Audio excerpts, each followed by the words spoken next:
Bom dia a todos, sejam bem-vindos ao canal da Primeira Igreja Batista Praia de Ramos. Você está no Rio de Janeiro, Brasil. Hoje, domingo, 21 de março de 2021. Estamos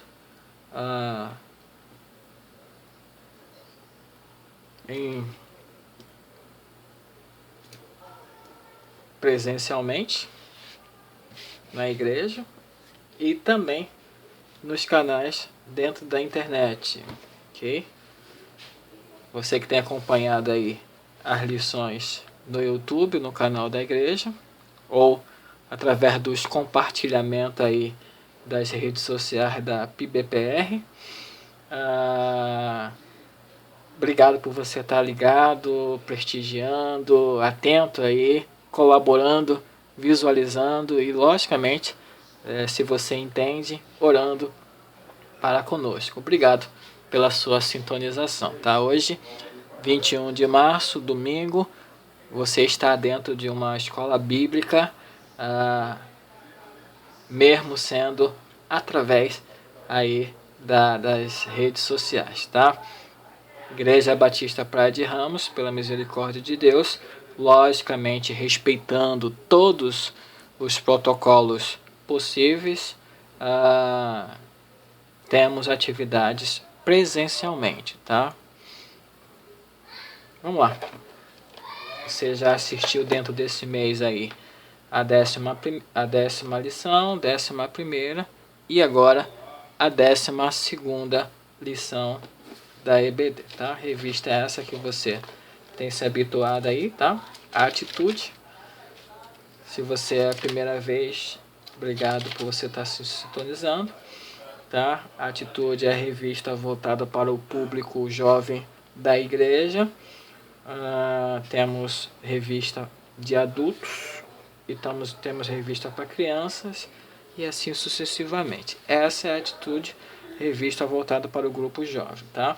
A gente está estudando esse tema aqui, estudos no livro de Gênesis, tá? Estudos no livro de Gênesis. Vamos lá, a gente já está avançando, estamos na 12ª lição, tá?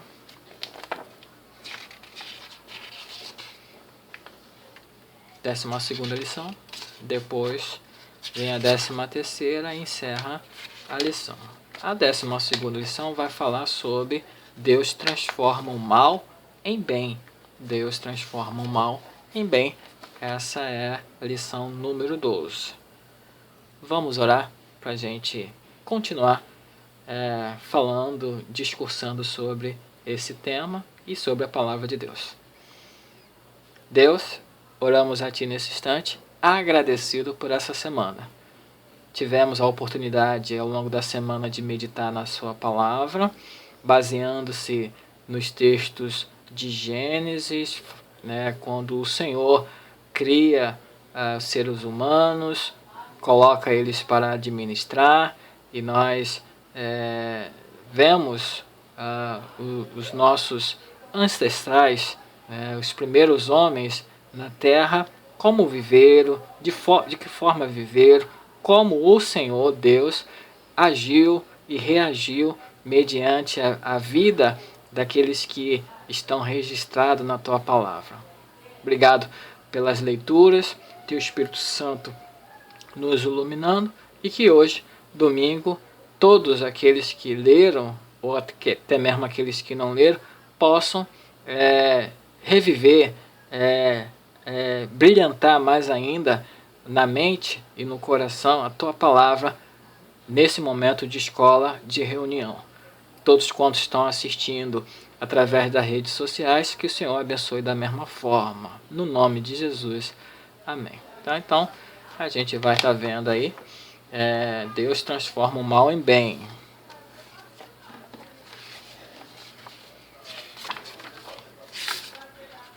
Texto bíblico, Gênesis capítulo 39 até o 43. Então vai passar 39, 40, 41, 42 e 43 é os textos bíblicos que envolvem essa lição no dia de hoje. Texto áureo, Gênesis capítulo 43, versículo 29 até o 31. Tá? Dentro dessa lição do dia de hoje, a gente vai estar vendo o reconhecer de que Deus dirige e transforma a história sem que o percebamos. Deus dirige e transforma a história sem que o percebamos. Entender a importância e o papel do espírito profético para que sejamos uma bênção. Compreender a importância e o papel do espírito de sabedoria para que sejamos uma bênção. Então, a gente vai ver isso tudo no dia de hoje. Então, vamos lá. Capítulo 43 de Gênesis. Minha Bíblia já está aberta aqui, só folhear aqui. Capítulo 43, versículo 29 até o 31. Então, vou me posicionar aqui. Está aqui o 29, que é o texto áureo. Olhando ao redor e vendo seu irmão Benjamim, filho de sua mãe, José perguntou: é este o irmão caçula de quem me falaram? E acrescentou: Deus lhe conceda graça, meu filho. Profundamente emocionado por causa do seu irmão, José apressou-se em sair à procura de um lugar para chorar, e entrando em seu quarto, chorou. Depois de lavar o rosto, saiu e, controlando-se, disse: sirvam a comida. Então, 3 versículos aí que fala sobre esse episódio aí, né, de José estando no Egito, vê seu irmão Benjamim, se emociona, sai correndo, chora, se recompõe, volta para encontrar seus irmãos que o encontraram na sala do palácio no Egito. Então ele fica muito feliz por rever seus irmãos. Vamos lá, página 67 da revista Atitude. Introdução.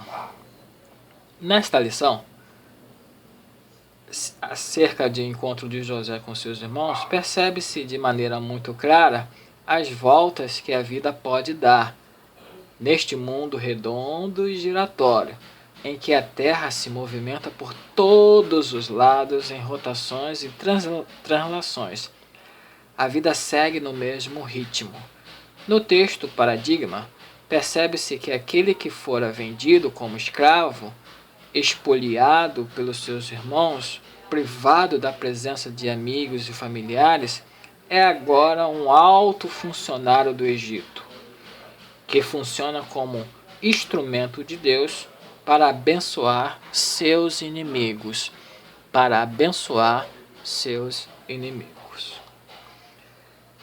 Esta é uma proposta que muito se assemelha com o trabalho de Cristo, que morre para salvar aqueles que tinham se tornado seus inimigos. José, depois de conter sua emoção, ordena: serve a comida. Mas Jesus vai além ao tornar-se ele mesmo o maná que desce do céu para oferecer vida verdadeira e alimento puro às pessoas. Então essa é a introdução. Para começar, lição 12ª, Deus transforma o mal em bem. 67, agora vem a página 68. Comentando o texto bíblico, o choro é mais frequente nas escrituras do que se pode imaginar. Há situações nesse tempo que desafiam as emoções das pessoas. Outras impactam a vida com bastante sofrimento. José chorou de emoção ao entrar seu irmão mais novo, Benjamim. Por outro lado, Jesus também chorou ao perceber que seu amigo Lázaro tinha morrido. João 11, Evangelho de João, capítulo 11, versículo 32 até 35. Diz: ao chegar ao lugar onde Jesus estava e vê-lo, Maria lançou-se aos seus pés e disse: Senhor, se estivesses aqui, meu irmão não teria morrido. Ao vê-la chorando e também os judeus que o acompanhavam, Jesus comoveu-se profundamente no espírito e, abalado, perguntou-lhe: onde o puseste? Responderam-lhe: Senhor, vem e vê. Jesus chorou. Não está claro se Jesus chorou devido à morte de Lázaro ou devido à situação específica de luto e tristeza nas pessoas no local. Ou, quem sabe, pela possibilidade de Maria ter se decepcionado porque Jesus não estava presente no momento de dor. Mas o fato em conteste é que Jesus chorou de tristeza. Jesus chorou. Não há qualquer demérito em alguém chorar. Muito pelo contrário, há quem defenda que pode até servir como alívio para algumas pessoas. Página 68. Como já visto, o choro pode ser consequência de uma dor específica, como aquele que chora pelo fato de ter recebido a notícia de uma tragédia, ou simplesmente por sentir dores variadas. Neste mundo, certamente as pessoas terão aflição e uma de suas consequências naturais é o choro. No Evangelho de João, capítulo 16, versículo 33, está escrito: eu lhes disse essas coisas para que em mim vocês tenham paz. Neste mundo vocês terão aflições. Contudo, tenham ânimo. Eu venci o mundo. O texto orienta que muitos passarão por aflições, isto é, lutas, dificuldades e provações. Esta é a dinâmica natural da vida da dimensão pré-celestial. Quando retirarmos o pré do prefixo, então a perfeição será instaurada de maneira definitiva. Em todas as épocas, períodos, tempos e eras, o ser humano enfrentou desafios, aflições. Nesse tempo, por exemplo, vivemos as aflições cotidianas. Muitos perderam parentes e amigos próximos por causa da pandemia. Outros, principalmente aqueles que fazem parte do grupo de risco, estão reclusos em suas respectivas casas, apartamento, muitas vezes sozinhos, sem companhia de familiares. E alguém sequer para conversar, dar um abraço caloroso ou aperto de mão. Página 69 já, tá? Então, na página 68 a gente vê nessa história, né, que fala sobre a questão do choro. José chora, Jesus chora, comparações aqui, comparações ali, né?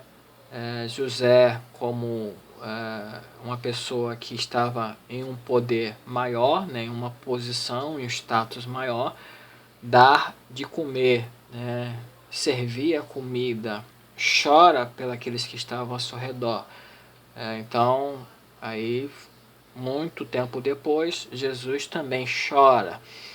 Depois serve comida, dá comida, multiplica comida, mas ele mesmo torna aquele que desce do céu para matar a fome e sede das pessoas. Ou seja, comparações aí à partes, né? A gente vê que pessoas choram por motivos, por necessidade, por situações legais e possíveis.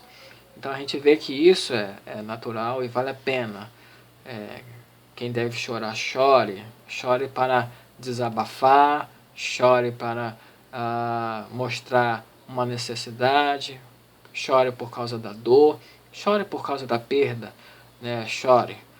A gente vê isso naturalmente dentro da Bíblia, né? É uma coisa frequente na palavra de Deus. Página 69, 12ª lição, revista Atitude. Com grande aflição, muitos têm experimentado,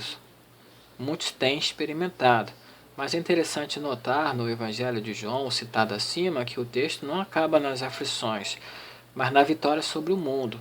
Eu venci o mundo. Enquanto não tivermos a vitória final, que é o dia em que deixarmos esse mundo para entrarmos no céu, nossa vida será de vitória em vitória, mas somente a vitória se houver o que vencer. Há vitórias, mas somente a vitória se houver o que vencer. E no mesmo texto de João, percebe-se que são as aflições naturais ou espirituais da vida que deve ser vencida. Que devem ser vencidas. A vitória do cristão tem dificuldades, mas são as melhores dificuldades que alguém pode enfrentar, pois há certeza de que a vitória já foi conquistada. É como aquele time que já foi campeão, mas joga a última partida somente para cumprir tabela. Ainda há um jogo a ser realizado, com adversários, bola e juiz, mas o título já lhe pertence.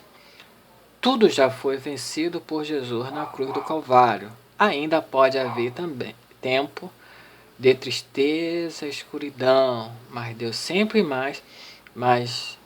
Deus sempre, mais cedo ou mais tarde, fará a luz novamente brilhar. A primeira frase preferida por Deus, consignada nas Escrituras, nas Sagradas Escrituras, foi: haja luz. E aquele que a profecia continua fazendo em ecos para todas as pessoas que a seguem com fé. Os cristãos passam por aflições, mas sempre alcançam a vitória, seja na vida ou na morte. Seja na vida ou na morte. Tem um destaque aqui na página 69. Tá? A vida do cristão tem dificuldade, mas são as melhores dificuldades que alguém pode enfrentar, pois há certeza de que a vitória já foi conquistada. Virando a página. É preciso olhar o topo. Não se pode viver em um evangelho caolho com aquele que vê somente uma parte da realidade. Tem gente que prega que na vida não há aflição, que não há lutas e dificuldades para aqueles que seguem Jesus. Somente bênçãos, graça e vitória. Por outro lado, há quem advogue que nesta vida, antes de se alcançar o céu, somente existe dor, sofrimento e frustração. Mas no Evangelho verdadeiro, há aflição, mas há também vitória. Há choro, mas também existe alegria. O reino de Deus já chegou, mas ainda não em sua plenitude. Os antigos utilizavam uma expressão latina para se referir a este. Jamais, ainda não. Jam ent nodum. Isto é, já se pode sentir os aromas celestiais na dimensão presente, mas ainda não se faz presente em sua totalidade. O que somente ocorrerá no momento da glorificação, quando todos se reunirem com Deus na dimensão celestial. Enquanto desfrutam da dimensão terrena, as pessoas terão que conviver com as dificuldades de funcionalidade causadas pela queda, não devendo acreditar que passarão a existência sem enfrentarem problema e desânimo. A boa notícia é que haverá constantemente uma mão forte que pode auxiliar todos os que enfrentam dificuldade. Daí, página 70, né? Que a gente vê que ao enfrentar as aflições que a vida nos impõe, a notícia boa é que temos alguém que vai na nossa frente, Deus vai na frente. Página 70, a lição em foco. Desta forma, por mais desafiadora que seja a luta, os discípulos podem continuar confiantes, pois aquele que está com eles é maior e mais forte do que as mais terríveis tempestades. Deus é o Senhor do tempo, das ondas e dos temporais. No Evangelho de Lucas, capítulo 8, versículo 22 a 24, podemos ler: Certo dia, Jesus entrou em um barco com seus discípulos e disse: Vamos para outra margem do lago. E partiram. Enquanto navegavam, ele adormeceu e caiu um vendaval sobre o lago. O barco foi se enchendo de água, a ponto de estarem em perigo. E aproximando-se dele, despertaram-no, dizendo: Mestre, mestre, vamos morrer. E ele, levantando-se, repreendeu o vento e a fúria da água, e estes cessaram, e veio a calmaria. Tempestades como esta são comuns no mar da Galileia.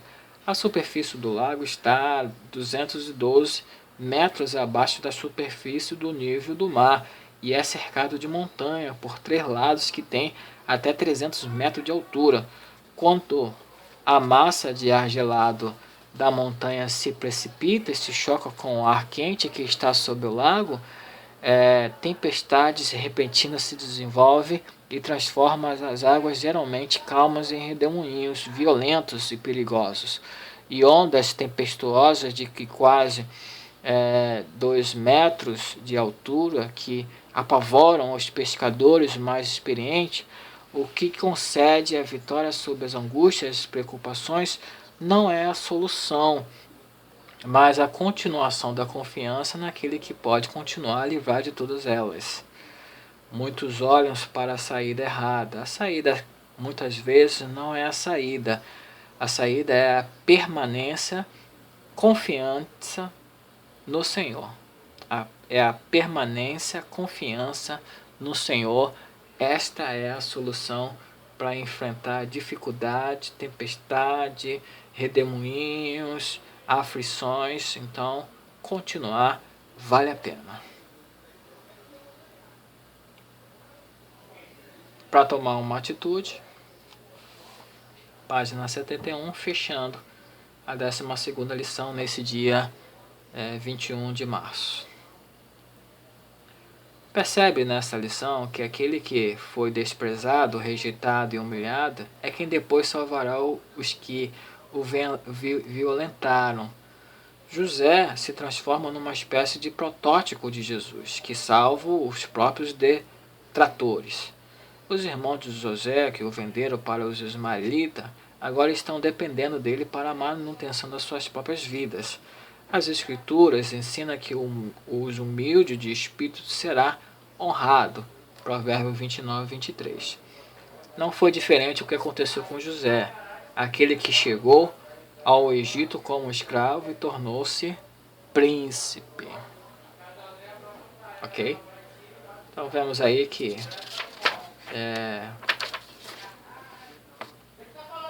na luta entre as situações adversas, Deus transforma aquilo que aparentemente é mal em bem, baseando tão somente na confiança dele, fazendo aquilo que ele determina, desenvolvendo suas ordens e mandamentos, colocando em prática tudo aquilo que ele deseja que coloquemos ainda hoje. Ele transforma o mal em bem. E mesmo que a gente não queira, forçosamente Deus vai tornar-se as coisas boas, e muitas das vezes não para a glorificação do ser humano, mas para a sua própria glória. Porque ele, o próprio Deus, sabe o que está fazendo e muito determina o amanhã, não somente de nós hoje, mas também das futuras gerações. Então, ao olhar ao nosso redor, Deus transformando o mal em bem para nos beneficiar, também para beneficiar gerações futuras. Porque Deus é assim, Ele faz aquilo que Ele bem entende e nada vai impedir o seu agir, nada vai desautorizar Deus de fazer aquilo que Ele entende que é o melhor para todos. para a sua própria glória, para o seu elevo e para a sua grandeza. Deus abençoe você, toda a sua família. Enxergue isso, esse estudo, como o dia de hoje, como a forma de hoje, a atual realidade nossa de hoje. Deus transforma aquilo que aparentemente é ruim em coisas boas e agradáveis. E, lógico, aprendemos muito com todas as coisas que acontecem ao nosso redor.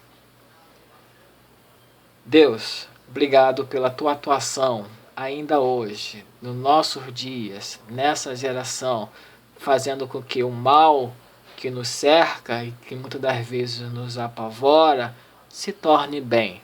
A tempestade, os vendavais, as aflições, os terrores que existem no dia de hoje, mesmo contra a nossa vontade, o Senhor transforma em algo bom, agradável, em bênção.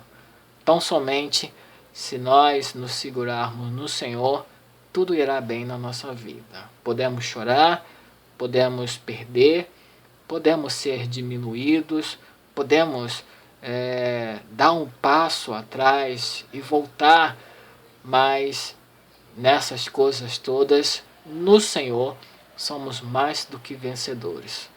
Obrigado por teu Filho Jesus Cristo ter descido, ter se humilhado, ter perdido a sua vida, ter levar sobre ele tudo aquilo que é pecado, que é ruim, mas ao terceiro dia ressuscita para a tua glória, para o teu louvor, demonstrando que ele é vencedor, vence até a morte e todas as dificuldades.